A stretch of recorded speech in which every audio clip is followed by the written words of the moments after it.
am so excited to share this practice. So our hour together, just to let you know where I'm calling in from. I'm calling in from Lenape-Hoking territory in what's known as Bushwick, New York, and I have a lot that I want to share. So we are gonna jump right in, but I want to give you an overview of how the hour together is going to be structured. We're going to begin with just a centering, then I'm going to give a Dharma talk, and then we're going to practice together.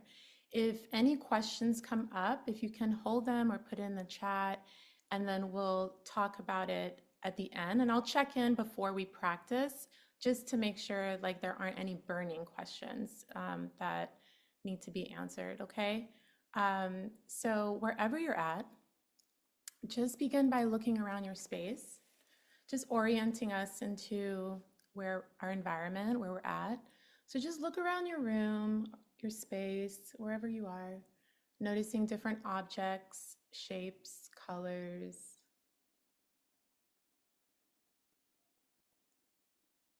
And then if you can swivel around to look behind you. So this 360 view of your environment. And whenever that's complete for you, you can allow the eyes to come to a complete close if that's comfortable, or you can lower your gaze and choose a single point of focus in front of you or on the floor. And then just begin to receive the breath in.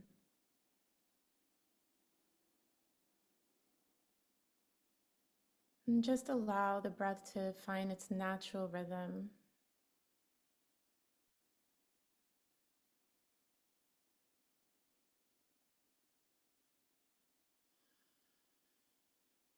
And on your next exhale, maybe give an audible sigh, or you can flutter the lips.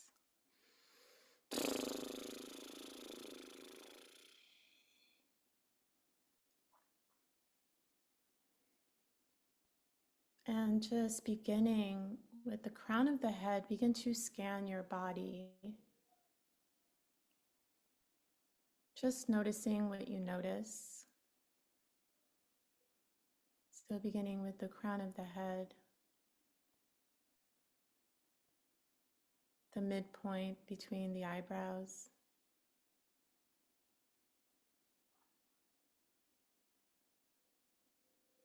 your throat chakra,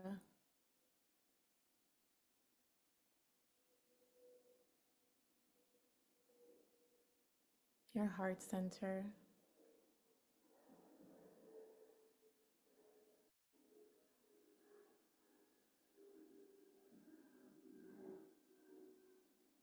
your navel,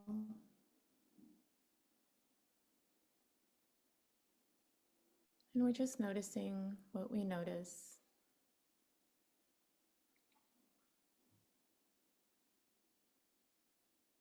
The hips and the thighs,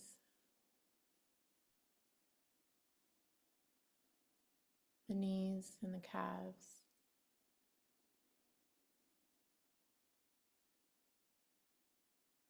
and the ankles, the soles of the feet, all the way down to the toes.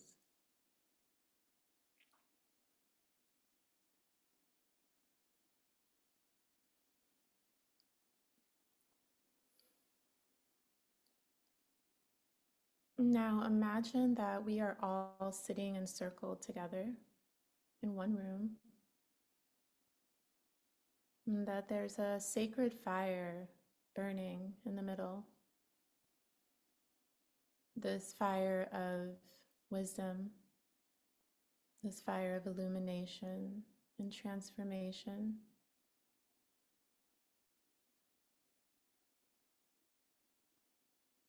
And so we're going to offer something to the fire by imagining a world where there's no more suffering.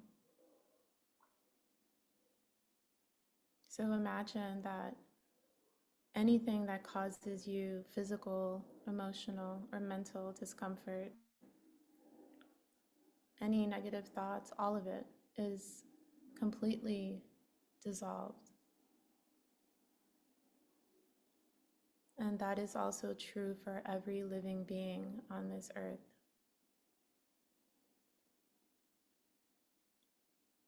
And that every being has everything that they need to be resourced, to be happy, to feel safe.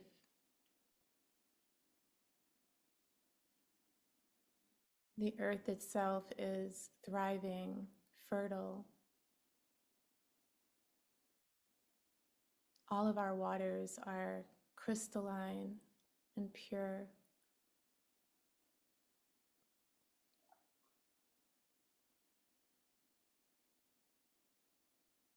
The air is clean and crisp. And so hold that vision in your heart.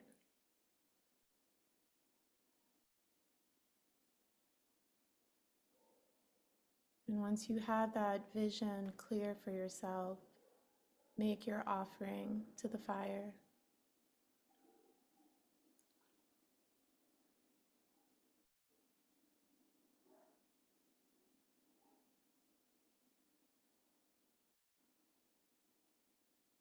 And on your own time, you can allow your eyes to open whenever that's complete for you.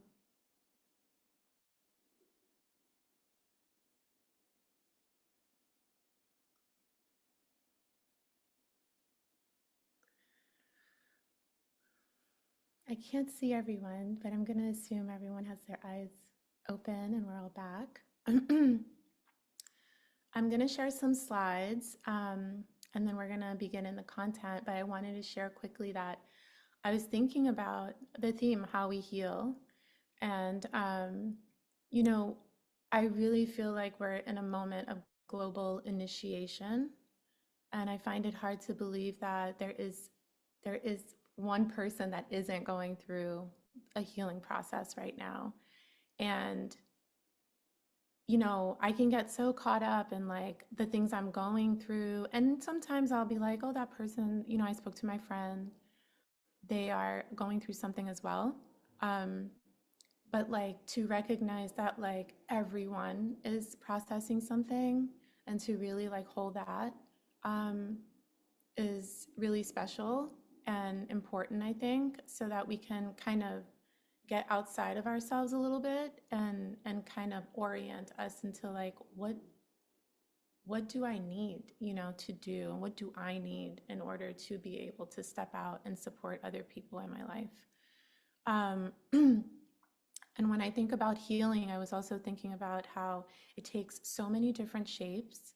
Um, and it's going to depend, it's going to change depending on each individual and the seasons of our life and even moment to moment, right? Um, and healing could look like resting. Healing could be getting back up again and like charging forward. It could be singing, sitting at a river, or dancing. It could be eating nourishing and healthy foods and hydrating your body. It's like really about this self-inquiry and orienting yourself into your body and constantly questioning things, right? Um, and it's just also just giving ourselves permission to be and to feel and to express. And I think healing is tapping into love and compassion. Um, so that's what we're really going to talk about today. I'm going to share my slides, which I'm so excited to dive into this teaching with you all. All right.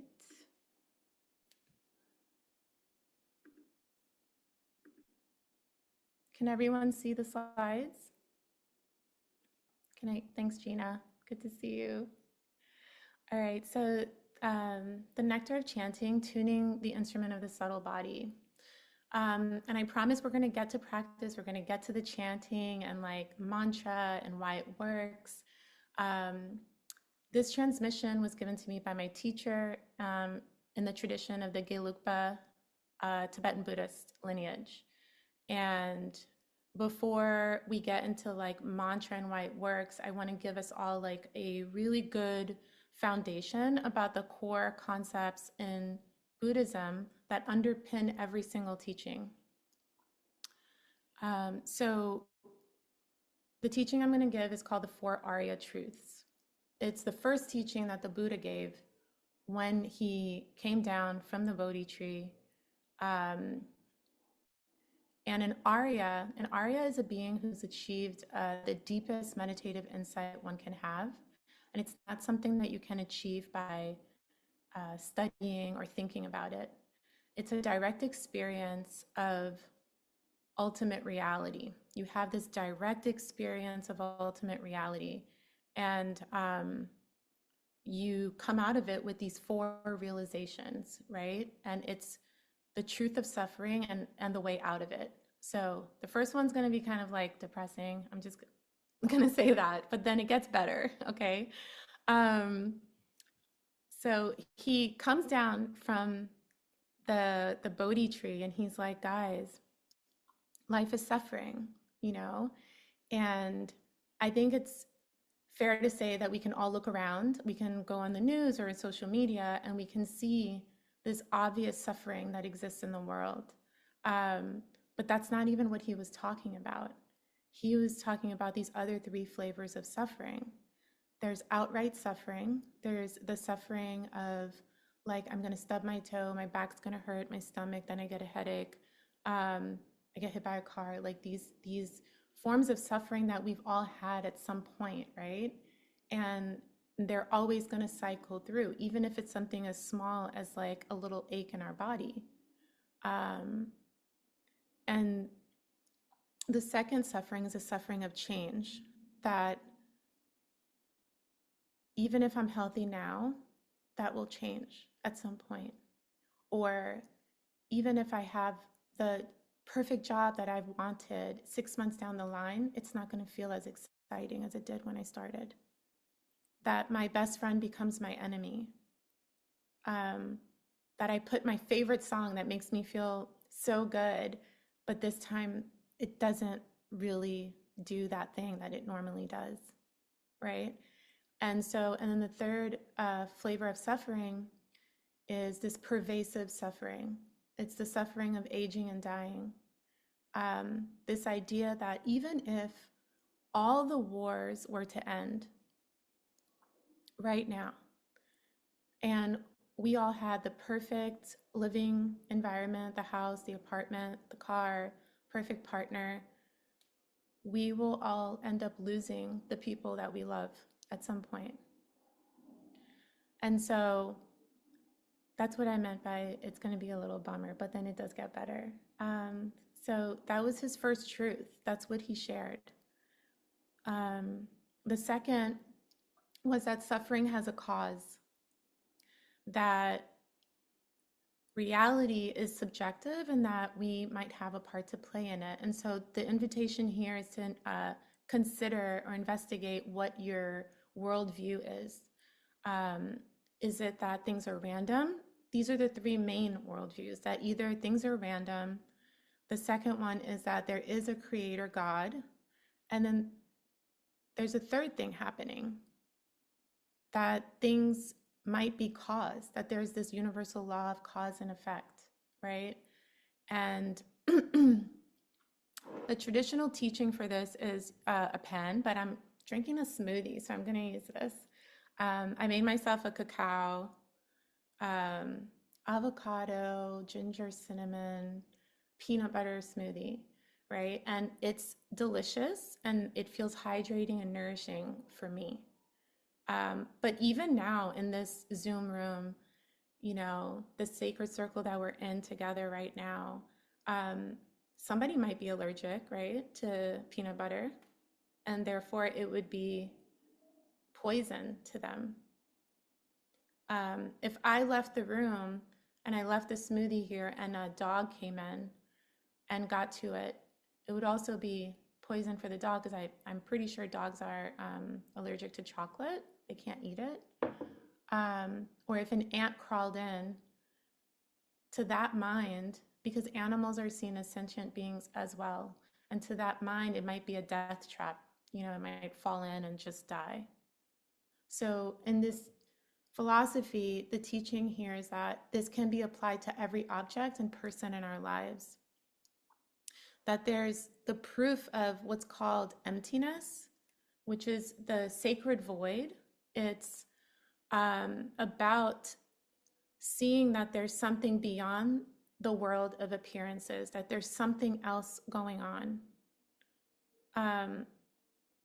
That even though this is nourishing and delicious and hydrating for me, it doesn't mean it's going to be that for everyone else.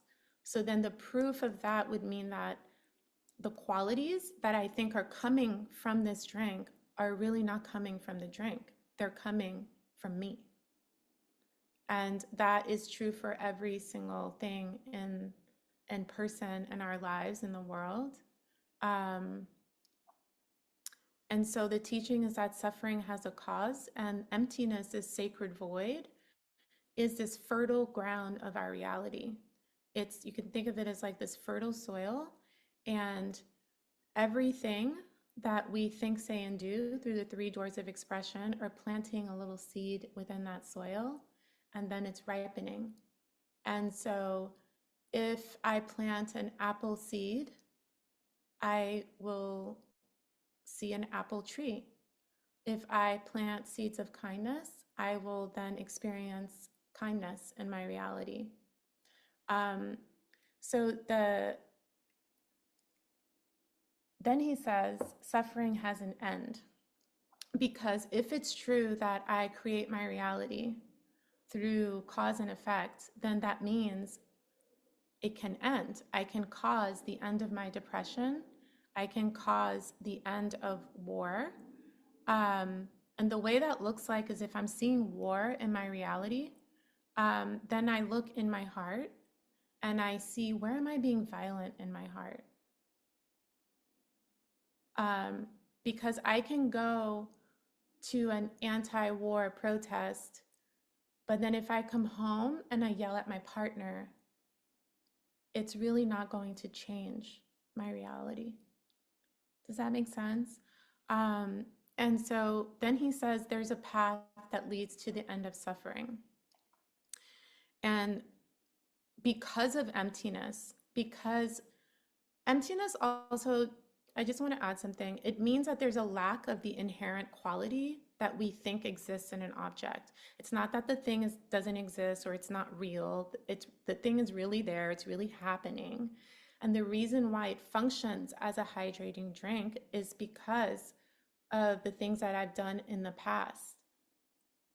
I must have hydrated someone else in the past if I'm experiencing hydration now. So Master Vasubandhu says, deeds cause a multitude of worlds. Deeds meaning like, if emptiness is true, then what I think, say, and do matter, and they matter a lot. And the idea of what's on the screen now is that our thoughts, how we think and what we do and what we say, directly moves our energy in our body a certain way.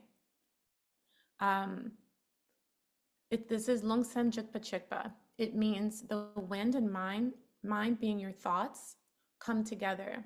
And they say they ride together like a horse and a rider. So now we're going to get a little bit into the subtle body. And we all have our gross body. We're all very aware of it. And then we have a subtle energetic body. And so this is made up of 3 main channels. And the central channel that goes from the crown of the head down to the root chakra, or the tailbone of our spine, is called the Sushumna Nadi. It's the channel of purity, the channel of joy, wisdom. Anytime you're feeling relaxed, open, happy, your energy, right, your chi, energy, prana, and winds are the same thing. They're just terms to describe the energy and the life force in the body. So anytime you're feeling relaxed and happy, having thoughts rooted in love and compassion, your energy is moving in the central channel. And if you're having thoughts of anger, your energy is moving in the left side channel. If you're having thoughts of jealousy, your energy is moving in the left side channel. And the way it works is that these two left side channels, as you can see, they're crossing. They're kind of choking the central channel. And when this happens, it creates a knot, and the knot then creates our chakras, right? Which creates more channels throughout the body that run through our arms and our legs. And so depending on like how we're moving our minds, I don't know if you've ever been really upset, your body kind of feels not good. It feels like tight, like almost like this, like you can feel it sometimes in your gut and you can feel it sometimes a lot in your chest, right? So what's happening is that it's the knot is tightening up even more a little bit. And so as we practice having thoughts of love and kindness, it's actually loosening the knot little by little. And then our prana, our energy, moves into the central channel, into the channel of purity. And that is kind of like the goal of yoga. It's to untie the knot, all of the knots in the body. When a Buddha gets enlightened, or someone gets enlightened and becomes a Buddha, they've untied all of their knots. And the term Buddha is someone that started out just like you and I. They're not special. They're special because I guess they achieved something amazing, but it's not like something that's separate from us. Like we have that Buddha nature. We have the ability to become Buddhas. And when Buddhas achieve enlightenment, they are also omniscient, and not in the way that we think. Like, oh, they're going to read people's thoughts. It's not really kind of like that. It's more that they're beyond time and space, and they know the exact thing that people need to get free. And their enlightened activity becomes just like emanating as the very thing that that person needs to hear. Buddhists can only teach. Yeah, so, and I just want to point out something because it does say like ignorant disliking and ignorant liking, that ignorant part is about not knowing where our world comes from. It doesn't mean that it's not good to have desire and that it's not good to have preferences, but it's about knowing when those things come up that the happiness is not really coming from me having the car or the perfect job. It's coming from somewhere else, you know? And when we constantly move our mind to that truth, our reality begins to change. Every time a knot is untied, a God is released. I love this quote. It's very aligned with like what we're doing here when we're chanting, when we're moving our minds a certain way so that we can experience more freedom. So we're gonna get into mantra now. I know, like, I feel like everyone is probably like, when are we getting into mantra? So mantra is holy speech, and mind, it literally translates to mind protection. And the mind being in the heart, the seat of your consciousness. And actually they say that the knots around the heart are 3 compared to the other chakras. It's the space where all of our reality is projected from. It's the seat of the teacher, the seat of our compassion and our love. And so as we think about these channels that are these 3 main channels, right? The 2 side channels tied around the central channel, the prana, the energy that's moving inside of the body in these channels also have an inner sound. And mantra is sacred syllables. They're made up of sacred syllables that when we chant them, they harmonize, right? And directly engage with the sounds of the inner body. And I feel like everyone probably knows or has heard of neuroplasticity, and it's the ability of the mind to to change, to adapt. So you can think of mantra as like nadi plasticity, nadi being the channels that I just talked about. So when we're chanting, we're reorganizing our subtle body. Okay. Um, I love this image. It's called the Kuya statue. It's a Japanese statue. And these little guys coming out of his mouth are little Buddhas. And it symbolizes the power of the chant. That really what we're doing when we're chanting and working with um, a deity or an archetype like a bodhisattva or a Buddha, a being who's achieved something, right? They're benevolent. And so we want their qualities. We're like, make me more like you, like, help me be more kind, help me see clearer, you know, help me have more compassion. And so we're chanting this. When we're chanting, it's like we're dialing the divine. It's literally like you're calling your mom, but you're just like dialing the divine. It's literally like that. So it's really beautiful. And today we're going to be chanting Om Mani Padme Hum. And it's the chant of the Buddha of compassion in the form of mantra. She's known as, in many names in different parts of the world. She's known as Avalokiteshvara in Sanskrit, Kuan Yin in China, Kuan Em in Vietnam, Charan Zing in Tibetan Buddhism, and Senju Kanon in Japan. So it's really beautiful. You can take a look and just take in the image of this archetype of a Buddha. There are different kinds of Buddhas as well. There's not just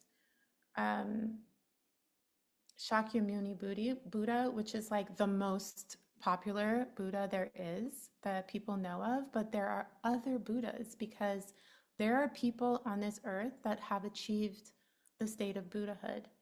And the way they achieve that is because they have this wish in their heart.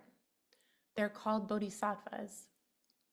And the idea of a bodhisattva, it's often mistranslated as someone who like forgoes enlightenment so that they can help other people. But a Buddha or a bodhisattva would never forego their enlightenment, because when you get enlightened, that's really when you can help people. It's like saying, no, I'm not gonna really help people as much as I can. I'm just gonna help them a little bit. You know, they wouldn't do that.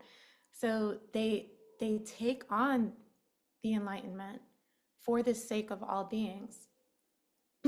So a bodhisattva is someone who has the wish in their heart to achieve total enlightenment for the benefit of all beings. And the weapons of a spiritual warrior or warrior saint are compassion and love. Those are their weapons. And they use that and their view of emptiness, their view of reality, to help cut through the illusion that their reality is coming this way versus this way. And they use it to purify all of their negative emotions and the suffering that they see in the world by taking on this form of personal responsibility, like what I talked about earlier, about if I see violence, then my practice becomes, I'm going to try not to be violent in my heart, and I'm going to try to speak kindly to the people in my life and the people around me. So we're going to practice together. I wanted to just pause and actually, let me tell you all what this means, because I think that's really important. There are some teachings I've heard where people say it's not about, you don't think about anything and you just chant the mantra and then that's it. And in the lineage that I study, and it's the opposite. Um, just think about what we spoke about, the way that our thoughts carry our energy and move it in a certain place. So holding the meaning of the mantra while chanting works directly with us working the mantra so that the mantra can begin working on us a certain way. And so Om Mani Padme Hum, such a beautiful, powerful mantra. Om means, it's AUM, which symbolizes the body, speech, and mind, your holy, enlightened body, speech, and mind, kind of like in a song. And so Mani means jewel. It's our method. Our method meaning it's our altruism. It's our desire to want beings to be free from suffering, which is our compassion. It's our love. It's our desire to want everyone to have happiness. It's our desire to want to love every living being equally, not favoring one over the other. Padme is wisdom. It's that sacred void. It's what cuts the illusion. It's the idea that even though the lotus rises from the mud, it's still unstained, right? It symbolizes purity and the purity of who we really are, that we're not our thoughts. We're not these things that we're seeing. They're just kind of like waves in an ocean, but actually we're just, we're just kind of like the calm water underneath. Like our true essence, the light of our being, is pure. And Hung, and sometimes and oftentimes this mantra is seen with HUM. They mean the same thing. I receive the transmission with Hung, so that's how I practice it. But it means the union of the two. It's about acknowledging and remembering how important for method and wisdom that they're together. They're kind of like two sides of a coin, and they feed each other. So if a mind that is altruistic, that's working to be pure, right, will see wisdom clearer. And if a mind that contemplates emptiness, that contemplates the true nature of reality, will understand the importance of ethics, of being kind. Because if we understand how we're creating our reality, then it will help us restrain and reacting a certain way so we can choose how we want to respond in the world. Okay, does anyone have any questions? Any shares? Anything? You can feel free to unmute, or I can't really see the chat right now, so I'm just kind of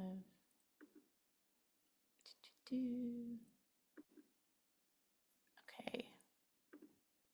I'm gonna look just to make sure.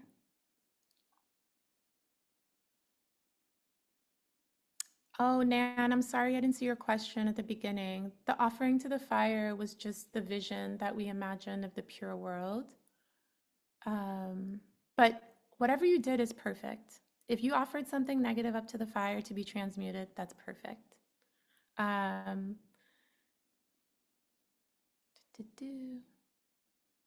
Okay. Well, okay, let me see. Maybe something's coming in. Okay, Christine is excited to chant. All right, so we're gonna chant together. We're gonna chant this mantra 108 times. It goes by pretty fast. It lasts like about a little bit over 6 minutes. So take your time, breathe. If for some reason you feel like you need a pause, you can just chant it in your mind. It counts. And if you have the urge to yawn, try to resist the impulse of like holding your mouth. Like, you know how we yawn and we just want to be polite and not give a big yawn? But what's happening is that your throat is clearing, it's releasing some energy. So go for it, like yawn, like allow what the mantra is doing to do its thing. So let yourself yawn and then jump back in. Like I might yawn while we're doing it. So, all right, let's begin. You guys can all see the mantra, right? Om Mani Padme Hung. So I'm gonna play an audio so we can chant along with it. The first 5 mantras, just receive it. Just listen. Find the rhythm in your mind, and then we'll begin on the sixth round. Okay. And I'm gonna guide us through a short meditation to kind of get us in the motivation and the intention of what this mantra is and holds, and then we can hold that in our minds while we chant. So wherever you're at, just settle in and just look around your space and see if there's anything you need. You can light a candle, you can burn some incense. The most important thing about the posture is that your spine is nice and straight, so that that prana, that energy, can flow freely in the body while we practice.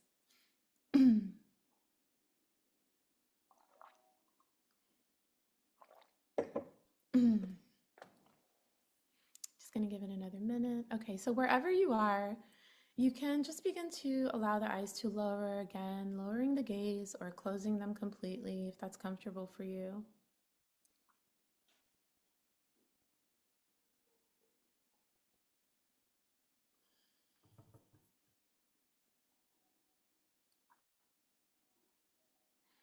And then just allowing your body to take on a shape that is conducive for your practice today. And maybe that looks a little bit different than normal.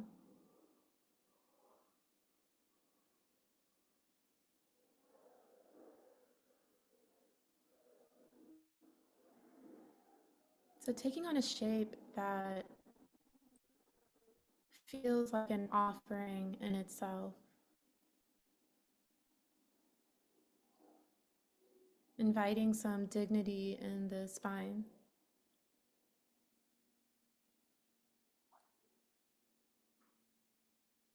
Maybe tucking the chin slightly so that there's nice length in the back of the neck.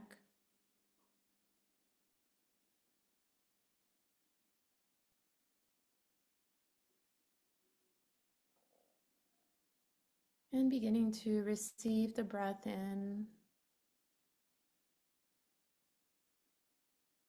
Remembering that there's nothing we need to do to receive this beautiful life force energy into our bodies.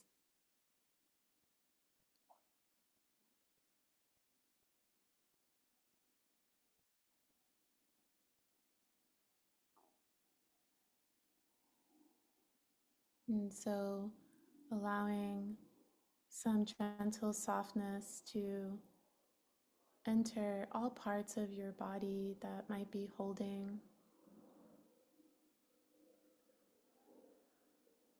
And beginning to connect with that point of contact between you and whatever you're resting on, whether it's a chair, the couch, a cushion.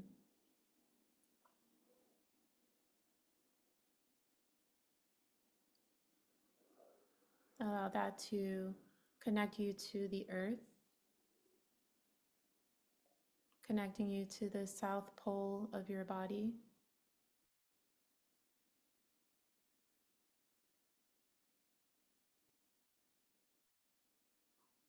Connecting you to your own earth star. This energy that is yours only, that is beneath the soil, beneath the mineral kingdoms. Knowing that this energy of your battery pack is always available to you.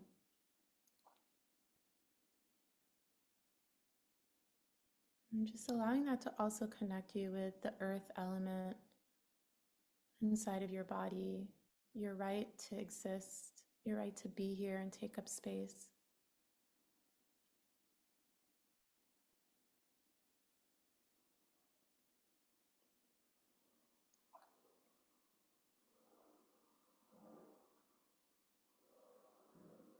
And so rooting down with your sits bones into the earth,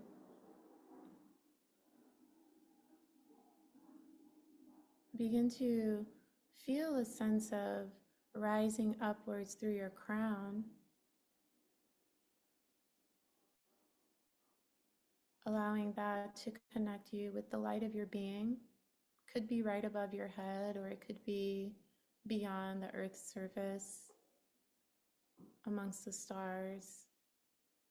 This is your intuitive insight, your cosmic knowing. It's a familiar light.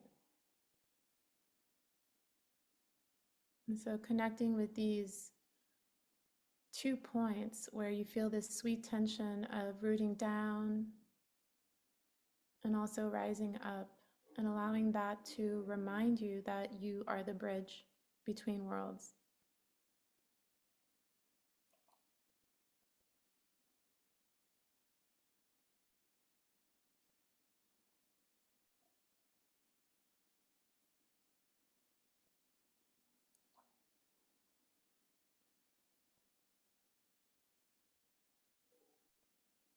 And on your next exhale, land your attention at the center of your heart.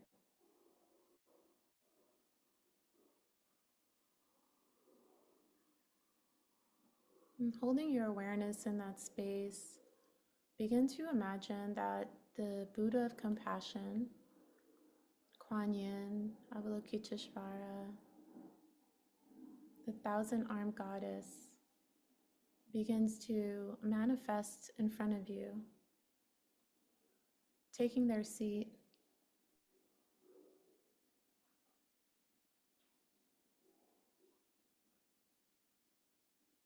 They are so happy to be here with you, to witness you moving your mind. And so, if you have a hard time envisioning them, you can also see them as a body of light.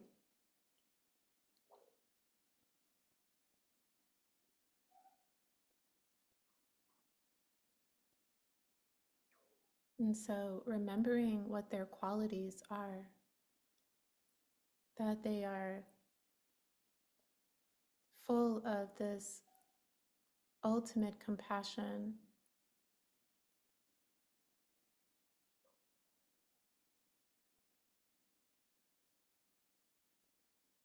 They only move out of compassion to help others.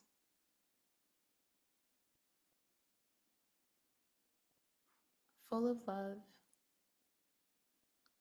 and they hold the deepest wisdom inside of their heart.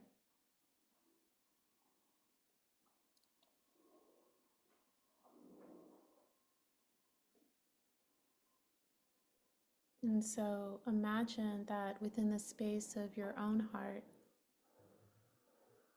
you slowly begin to connect with your own desire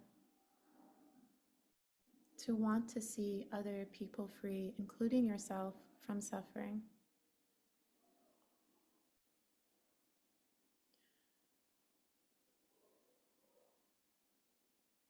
And not just being free from that suffering, but also having happiness and joy.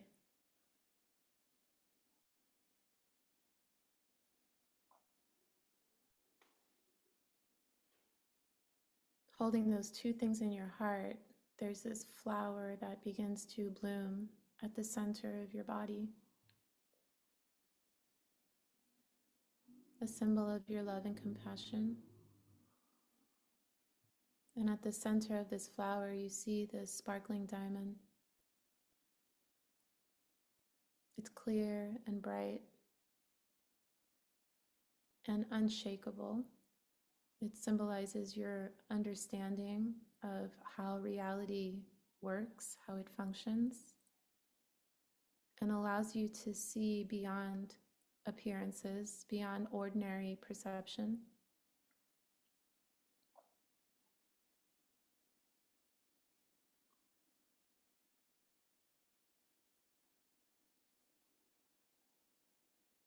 And so holding those two symbols in your heart, we'll begin to chant the mantra together, remembering to just receive the first 5 rounds.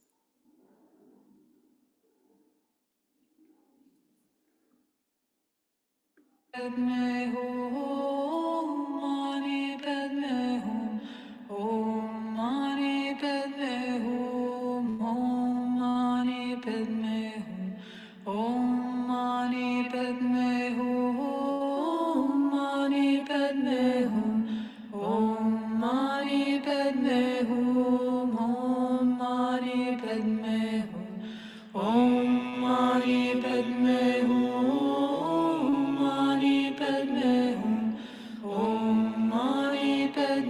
Hum, Om Mani Padme Hum, Om Mani Padme Hum, Om Mani Padme Hum, Mani Padme Hum, Om Mani Padme Hum, Om Mani Padme Hum, Om Mani Padme Hum, Mani Padme Hum. Om Mani Padme Hum, Om Mani Padme Hum, Om Mani Padme Hum,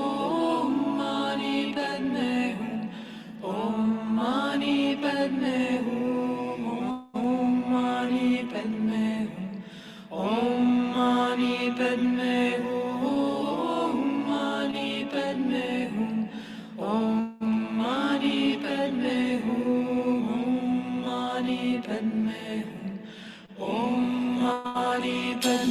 Hum, Om Mani Padme Hum, Om Mani Padme Hum, Om Mani Padme Hum, Mani Padme Hum, Om Mani Padme Hum, Om Mani Padme Hum, Om Mani Padme Hum, Mani Padme Hum, Om Mani Padme Hum, Mani Padme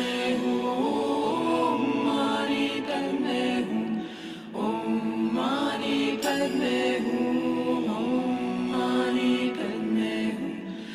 Om Mani Padme Hum, Mani Padme Hum, Om Mani Padme Hum, Om Mani Padme Hum, Om Mani Padme Hum, Mani Padme Hum, Om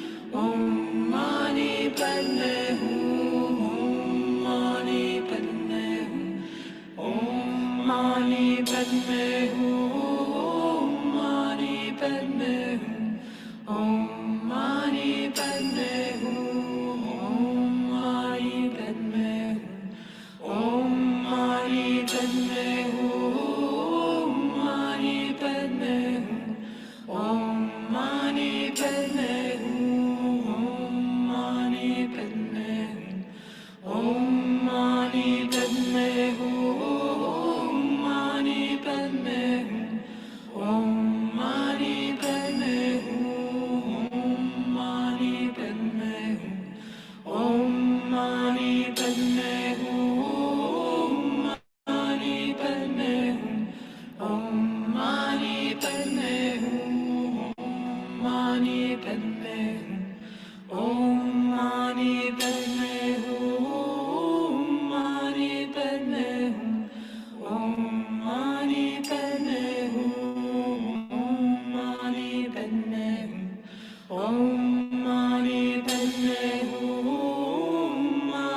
Padme Hum, Om Mani Padme Hum, Om Mani Padme Hum, Om Mani Padme Hum, Mani Padme Hum, Om Mani Padme Hum, Om Mani Padme Hum, Om Mani Padme Hum, Mani Padme Hum, Om Mani Padme Hum, Mani Padme Hum, Om Mani Padme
And just beginning to feel into the resonance of the mantra vibrating within your body.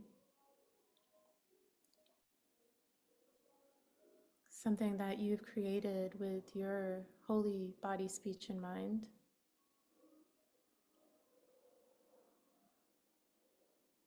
Holding that intention in your heart will have a result.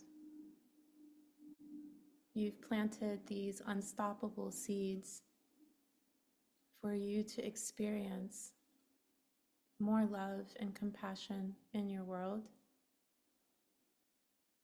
for you to be able to hear truth and wisdom in your world.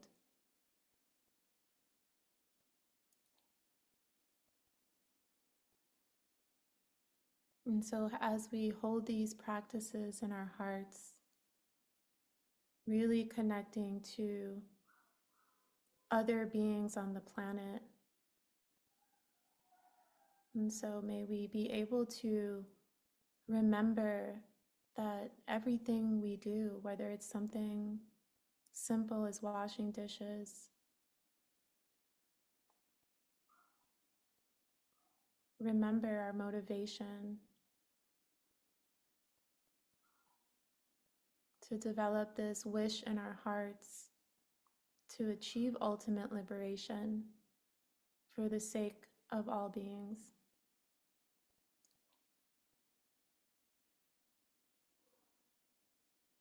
And so, before we come out of the practice, just taking a look again at this being that witnessed you moving your mind.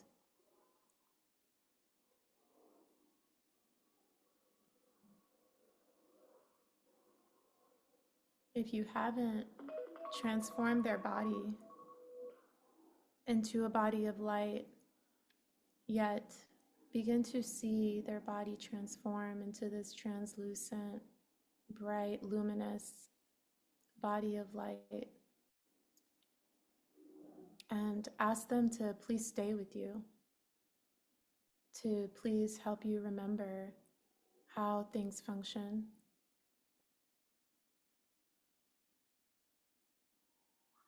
To help you hear things how they really are, and to help you see things beyond ordinary perception, and see them slowly begin to rise up to face the same direction as you, continuing to make their way up to your crown. They begin to get smaller and smaller until they're this beautiful orb of light hovering on top of your crown.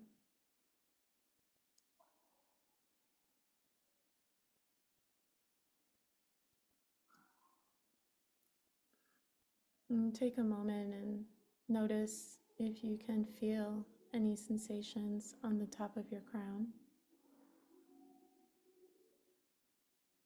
As they begin to make their way down through your crown, begin to descend into your central channel, right in front of your spine, until they come to take their seat at the center of your heart. And so their light and all of those qualities that you saw in them begin to disperse throughout your entire body.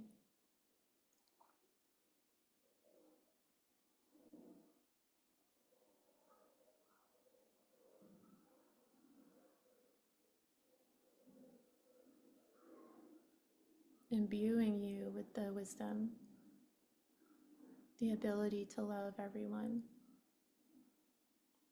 the ability to have compassion.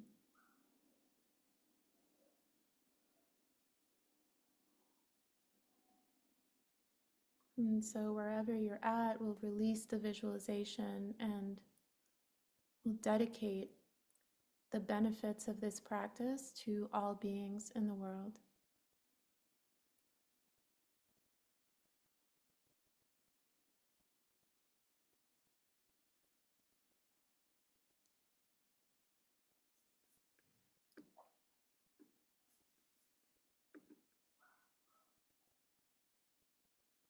And wherever you're at, you can slowly begin to take some intentional movements.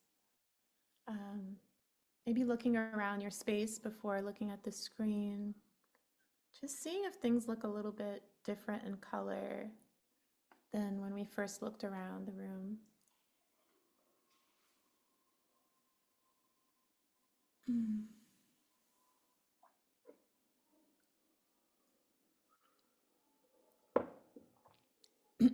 Thank you all so much for being with me today. It was really, I had so much fun and I just enjoy teaching a lot, and it really came from my heart.